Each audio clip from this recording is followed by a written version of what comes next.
जयंतीनिमित्त मुद्दा ह्या नात्यात थोडेसे माझे काय 2-4 मुद्दे आहेत ते फक्त मी स्पष्ट करतो. भाऊच्या आयुष्यामध्ये सामान्य लोकांशी संपर्क त्यांचा यायचा, असं मोठ्या माणसाशी. सामान्य कोण तर ते नामदेव परकडे आमच्या हॉटेलमध्ये पाण्याचं आणण्याचं काम करत, नामू परकडे. विठ्ठल कोळी इथं आलेले आहेत. उजनीमध्ये साध्या कामावर आहे ते. शिक्षण कमी, पण ते भाऊशी त्याच्या गप्पा किंवा त्याचं चालायचं. याला पण शिंदे इथं आले, त्यांचे वडील आनंद शिंदे हे वळवला आहे 2 पुणे वर्षी. तिथं ते हमालीत काम करायचे. पण भाऊंचं एवढं त्याच्याशी जवळीकाने एवढं त्यांचं जमायचं.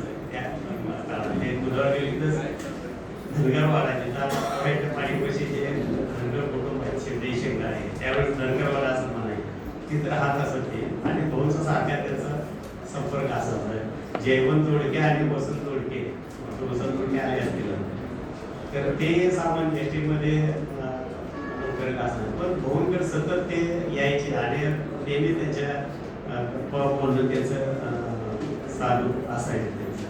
ही जशी साधी माणसं असतात तशी भाऊंच्या आयुष्यामध्ये जे उच्च शिक्षित लोक आली, म्हणजे त्यांचं मैत्री किंवा सिनियर त्यांचा जो ते डॉक्टर शिंगे पाटील, प्रमोद पाटलांचे वडील, गोविंद कुर्डोकर, आनंद कुर्डोकरांचे वडील, बाबुराव अण्णा पाटील आंबेडकर, राजे पाटलांचे वडील, हे असे अरविंदभाई तारले त्यांचे वडील, गुलाबभाई शहा, निर्मल कडकुले सोलापूरचे जे साहित्यिक होते, कवी संजीव तर ते त्याला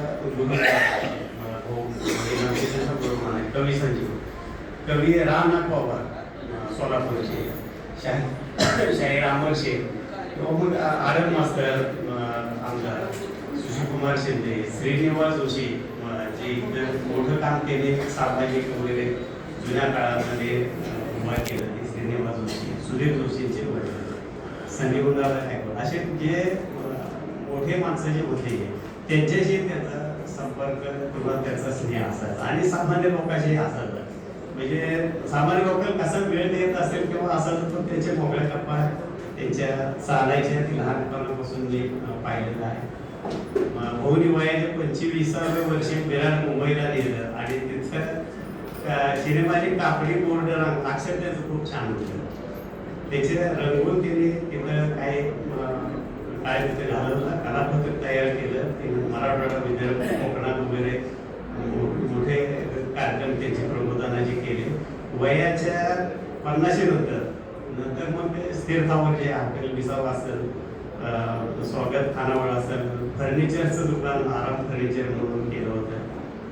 लोकसेवा श्रमशक्ती ट्रान्सपोर्ट ट्रक व्यवसाय सुद्धा भाऊनी उभा केला होता. तर अशा पद्धतीनं व्यावसायिकतेने हालचाल केल्यास मेन रोडवर जे पहिले दुकानं सुरुवात झाली ते पहिलं त्या भाऊंच्या त्या साध्या चहाच्या टपऱ्या हॉटेलच्या ह्याच्यातून नंतर मग ते मेन रोड जे विकसित झाला तो नंतर झाला. पण त्या रोडवर ते शासकीय जिल्हा परिषदची जागा भाडेपट्ट्यानं वगैरे त्यावेळेस मिळायचं.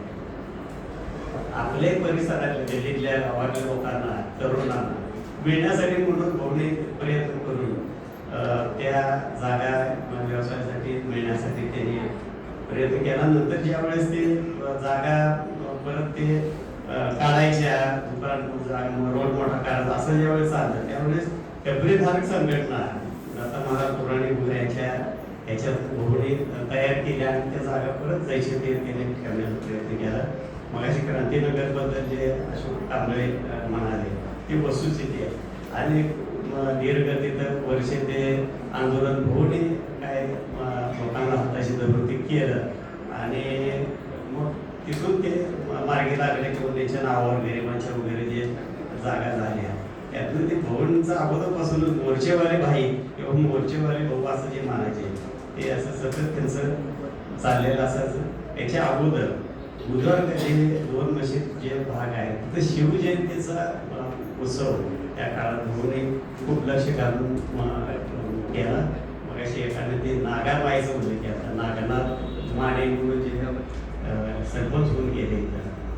त्यांच्याबरोबर त्यांनी शिवजयंतीचे चांगली प्रथा इथं मोहोळमध्ये त्यावेळेस सुरुवात केली होती. तो काळ म्हणून 65-70चा वगैरे असेल. तर त्यावेळेस तिथं शिवजयंतीच्या निमित्तानं नाटक बसवायचे आणि ते सगळे गल्लीतले तरुण पोर असायचे आणि त्यांना घेऊन बघून नाटक बसून ते करायचे, कारण त्याला पहिले कलावंत होते ते, तर त्यातून कलावंत घडले असं मला वाटतं. हे करत असताना त्याने शिवाजी क्लबची जागा पवार कुटुंबानं सार्वजनिक कामासाठी दिली. ती जागा मोकळी होती बुधवार पेठेला मोरेमाळीच्या जवळ. त्या जागेमध्ये त्यांनी भाऊने पैसे लोकांकडनं गोळा केले, वर्गणी वगैरे काय असं हे करून, आणि ते सिमेंट कॉन्क्रीटची इमारत तिथं बांधली सार्वजनिक जागेवर. तर त्याचे जुन्या कागद बघितले तर ते प्रत्येकाचं असं लिहून ठेवलेलं आहे खर्चाचं. जसं शिवजयंतीचा खर्च असायचा आणि तो मिरवणूक झाली की तिथं दुपारी तिथं वाचून आपण ते वर्षाचा हिशेब क्लिअर व्हायचा असं मला आठवतंय. मला मी स्वतः ऐकलेलं. आणि तसंच ती बांधकाम सुद्धा करताना सगळ्या पावत्या अगदी 10 रुपये, 11 रुपये, 5 रुपये दिलेले सुद्धा नोंदी त्यांच्या नावानिशी तिथं आहेत आणि खर्च कसा केला वगैरे.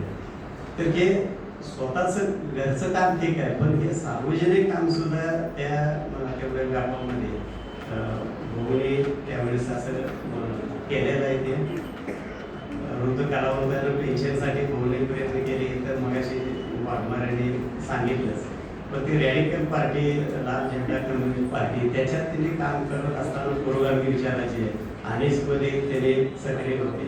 पण त्याचबरोबर नागनाथ देवस्थानचे ग्रामदैवत आहे त्याच्यामध्ये विश्वस्त म्हणून त्याने इथंही काम केलं धार्मिक याच्यामध्ये. म्हणजे इकडं कसं त्याने बॅलन्स करतो ते काही माहीत नाही, पण त्या दोन्ही ठिकाणी त्यांनी करत राहायचे. पत्रलेखन त्याचं खूप चांगलं होतं. आता बसल्यावरच मला बाबू पटेलने दाखवलं त्यांचं पत्र अक्षर चांगलं आहे. तर त्यांचं मजकूर खूप चांगला असतं, ते जे मोटिवेशन वगैरे त्यात बरंच वेळ असतं. तर पत्रलेखन त्याचं चांगलं असतं. त्यांनी पोवाडे तर काय केले, पण कविता सुद्धा खूप सुंदर केल्या. ते प्रकाशित झाल्या नाहीत, आम्ही करणार आहे. भटकन ते आत्मचरित्र आहे, पण नाटकं आली त्यांच्या, पण कविता खूप महिलाविषयी वगैरे त्यांनी केलेलं. तर त्याही त्याचं एक साहित्याचा प्रकार राहिलेला आहे असं बोलायला.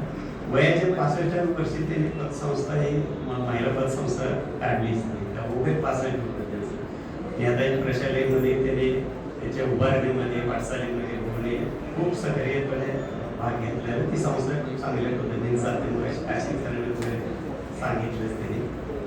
बघूनचं घरगुती जे वागणं असायचं ते त्याची बहीण भाजपचे आले शिंगेवरून, त्यांची आई हारणाबाई बहिणी एकच बघून आहेत. हे दोघंच बहीण. तर खूप त्याचं प्रेम असायचं आणि सतत जायचं यायचं त्यांचं चालू असायचं. त्याच्यानंतर माया शिंदे, विजयालक्ष्मी शिंदे म्हणून म्हणजे मदन शिंदे आहेत, त्याची आई प्रतीक शिंदे, त्याचंही बहिणीसारखं. आता एवढ्या मोकळ्या गप्पा त्याच्या लहानपणापासून मी त्याच्या चाललेल्या ऐकलेल्या आहेत. तसेच कलावंत म्हणून ज्या आमच्या होत्या मंदाकिनी, बाळाकिनी, ते अजूनही त्यातली एक जण हयात आहे. बहिणीसारखं नातं जे आहे ते त्याच्याशी होतं. भाऊंचं आई, भाऊंची आई राधाबाई खूप लवकर वारली त्या भाऊंच्या जन्मानंतर, बहिणीच्या जन्मानंतर. पण भाऊने त्या आईच्या प्रेमात आता ज्यावेळेस घर त्याने बुधवारपेठेत बांधलं भाऊ, त्यावेळेस त्याला राधिका निवास असं नाव दिलं होतं. त्या आईवर त्यांचं म्हणजे कौटुंबिक एवढ्या गडबडीत सुद्धा कसे वागायचे हे थोडंसं लक्षात येत होतं. मुलगी म्हणून मला आम्ही 4 भाऊ आणि 5वी मुलगी होता.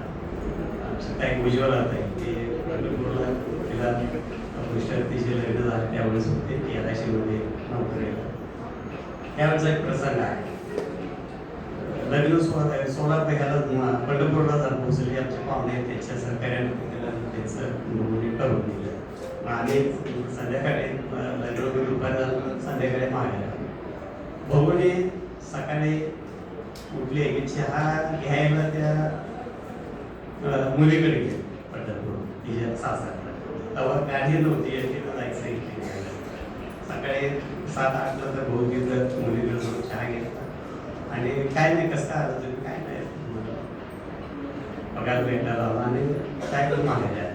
म्हणजे मुलीवर प्रेम किंवा काळजी जे असते ते असं बघून ते हे होतं.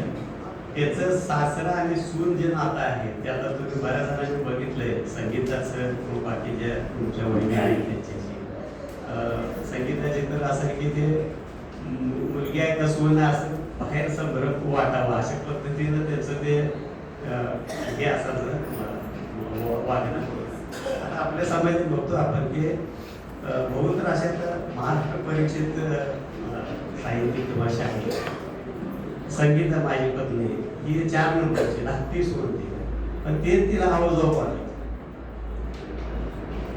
सोनाला सासरा आवाजाव बोलतो हे जे काय आदर असं माहिला प्रत्येक जेवण असं माहीत नाही. नुसतं बाहेर सांगायचं नाही तर घरात सुद्धा वागताना त्याचं असं ते त्याचं वागणं असायचं की आम्ही बघतच मोठे झालो. त्याच्या तरुण वयामध्ये त्यांना देश स्वतंत्र झाला. त्याचं जन्म 23चा स्वातंत्र्य सध्या जगात जन्म त्यावेळी तरुण होते.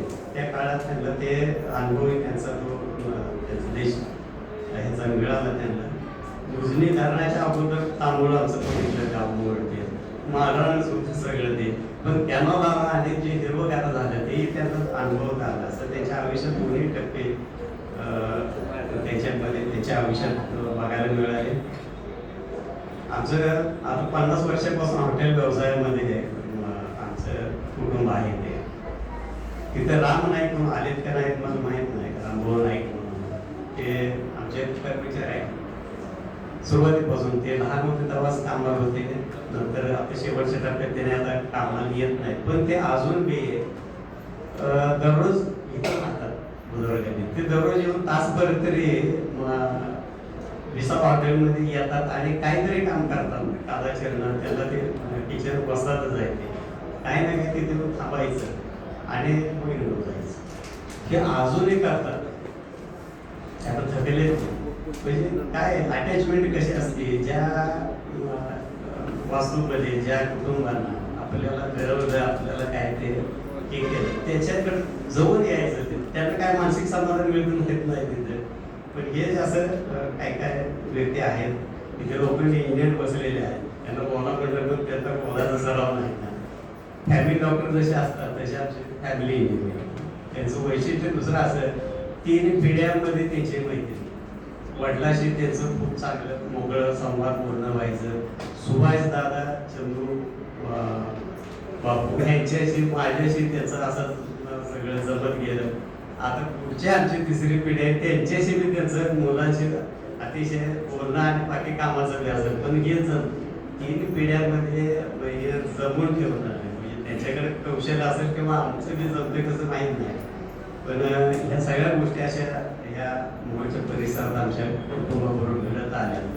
काय होतं बहुच बाकी साहित्यावर वगैरे होतंय कलावंत म्हणून पण कौटुंबिक किंवा दैनंदिन आयुष्यामध्ये वागताना ते कशा पद्धतीनं होतं हे थोडं लोकांना आलं नव्हतं. पुढं त्या थोडं चर्चा व्हाव्या हा उद्देश होता. त्यामुळे तुम्ही सगळे या निमित्ताने इथं आलात. काय व्यक्त केलेत काय जर राहिले ते नंतर परत पुढं कधीतरी प्रसंगाने आपण आणखी व्यक्त करण्याचा प्रयत्न करूया. पण तुम्ही जे ते उपस्थिती देऊन जे स्नेह दाखवलाय आमच्या परिवारावर तो आपण इथून वाढवूया. याच्यामुळे मी तुमच्या सगळ्याची कृतज्ञता व्यक्त करून माझी भाषण संपवतो. धन्यवाद.